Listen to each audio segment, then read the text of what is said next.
Hello students, this is advocate Neeraj Gupta. इस video में हम बात करेंगे लोकल ज्यूरिसडिक्शन की। पहले तो ये लोकल तो खैर आप समझते होंगे, ज्यूरिसडिक्शन क्या होता है। ज्यूरिसडिक्शन होता है एरिया। अब जैसे एक पुलिस स्टेशन है, उससे समझना इजी है। पुलिस स्टेशन का अपना एक इलाका होता है, अपना एक एरिया होता है। जैसे मान लेते हैं, हम दिल्ली का एग्जाम्पल लेते हैं। दिल्ली में एक एरिया है, मान लेते हैं उत्तम नगर। 2 मिनट के लिए मानते हैं कि उत्तम नगर में एक ही पुलिस स्टेशन है, उत्तम नगर पुलिस स्टेशन, और वो पूरा उत्तम नगर एरिया देखता है। तो हाँ, ठीक हो गया। अब इसी तरह से मान लेते हैं एक एरिया है जनकपुरी। मान लेते हैं कि जनकपुरी में एक ही पुलिस स्टेशन है और वो पूरा जनकपुरी एरिया देखता है। इसको बोलते हैं ज्यूरिसडिक्शन। अब मान लेते हैं कि उत्तम नगर और जनकपुरी दिल्ली वेस्ट में पड़ते हैं। मान लेते हैं कि इनका एक कंट्रोलिंग ऑफिस है, जिसमें एक commissioner of police, may be assistant commissioner of police बैठते हैं। वो उस इलाके के अंदर 10 इस तरह के पुलिस स्टेशन आते हैं, उन सबको कंट्रोल करते हैं। तो लेकिन फिर भी उन 10 पे ही उनका कंट्रोल रहेगा, वो उनका ज्यूरिसडिक्शन है पूरे दिल्ली वेस्ट एरिया में। अब ऐसे कमिश्नर ऑफ पुलिस होंगे दिल्ली के। वो दिल्ली के जितने भी डिस्ट्रिक्ट हैं, उसमें जितने भी पुलिस स्टेशन हैं, उनको वो कंट्रोल करेंगे।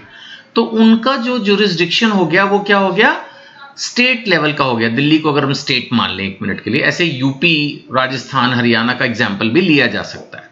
तो ये होता है ज्यूरिसडिक्शन। ऐसे ही कोर्ट में होता है। अब कोर्ट भी एक पर्टिकुलर डिस्ट्रिक्ट का हो सकता है, कॉलोनी के कोर्ट तो होते नहीं है। तो इसका मतलब कोर्ट आमतौर पर स्टार्टिंग पॉइंट एक डिस्ट्रिक्ट लेवल से होगा यूजुअली, कि एक डिस्ट्रिक्ट लेवल पर, एक सिटी लेवल पर कोर्ट होगी।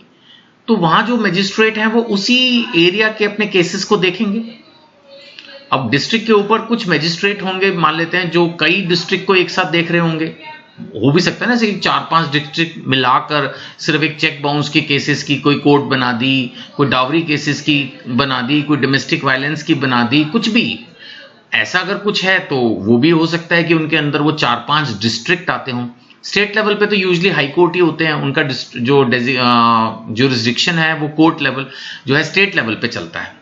तो ये मतलब है लोकल ज्यूरिसडिक्शन पे। तो यहां पर हम बात करें कि जो कोर्ट और मैजिस्ट्रेट है, उनका एक कौन सा एरिया होगा जिसके अंदर वो अपनी पावर्स को यूज करेंगे। ये area whole of the state भी हो सकता है और any part of the state भी हो सकता है। इसके लिए नोटिफिकेशन स्पेसिफाई करेगी, ठीक है ना। तो यही इसका बेसिकली मतलब है। आमतौर पर कोर्ट दूसरे इलाके में अपनी ज्यूरिसडिक्शन अप्लाई नहीं करता, यूज नहीं करता, राइट। तो एग्जाम्पल तो मैंने आपको ऑलमोस्ट समझा दिए। लोकल एरिया, ज्योग्राफिकल एरिया समझा दिया। ये 1 district, several district, state, part of district, कुछ भी हो सकता है। अब वहां पर मान लेते हैं उनको कोई केस टेकअप करना है, that is called taking cognizance, या कोई समन इशू करना है, वारंट इशू करना है, बेल देनी है, इंक्वायरी करानी है, ट्रायल करना है। तो जो भी कोर्ट करना चाहती है, जज साहब करना चाहते हैं, मजिस्ट्रेट साहब करना चाहते हैं, तो वो कर सकते हैं अगर मैटर उनके इलाके का हो। नहीं होगा तो दूसरे इलाके में जो होंगे वो करेंगे। इसके लिए स्टेट गवर्नमेंट एक नोटिफिकेशन निकालेगी। नोटिफिकेशन समझते हो? स्टेट गवर्नमेंट ऐसे समझो कि राइटिंग में एक लेटर इश्यू करती है, ऐसे समझो।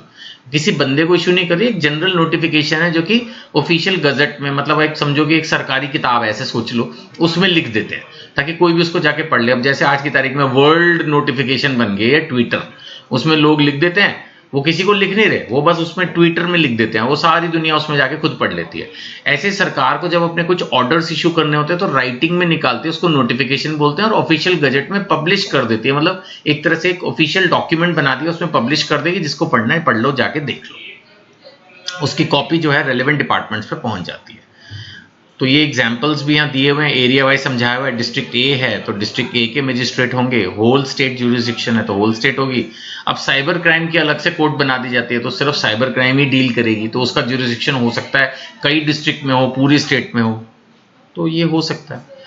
इससे हम आइडेंटिफाई कर पाते हैं प्रॉपर कोर्ट, कन्फ्लिक्ट कोर्ट में नहीं होता, प्रॉपर एडमिनिस्ट्रेशन होता है, और कौन मजिस्ट्रेट, कितनी पावर्स हैं, वो सब ये चीजें फिर जरूरी है। एक्चुअली क्लासिफिकेशन तो जरूरी है ना। अब स्कूल में नहीं होता था, पीटी रूम है तो मतलब स्टाफ रूम होगा, लाइब्रेरी होगी, लैब होगी, इस तरह से अलग अलग तो करते ही है ना। हिरार्की कहीं पर भी आप देखोगे क्लासिफिकेशन तो होता ही है, ऐसे थोड़ी।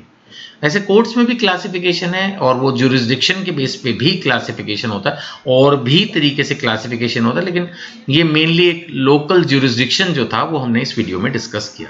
ये एग्जाम में अगर आएगा तो आपको इस तरह से लिखना है।